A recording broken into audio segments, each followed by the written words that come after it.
Hey friends, if you wish to troubleshoot Windows Update related issues on your Windows 11 computer, then please watch this video. I will guide you through the process to fix them.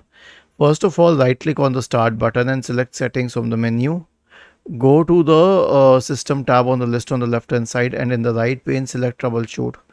Select Other Troubleshooters and then click on Run corresponding to the Windows Update Troubleshooter.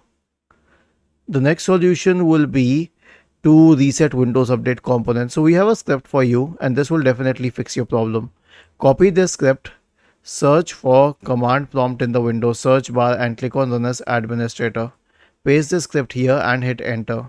It will stop the services associated with Windows updates. It will delete the Windows Update profile. It will delete the contents of the software distribution and cat2 folders. It will re-register the DLLs. It will reset WinSock, and finally it will restart all the services. Was this helpful? If yes, then please subscribe to the channel. If not, then let us know in the comment section of the video on how we could help you further. Thank you for watching this video and have a nice day.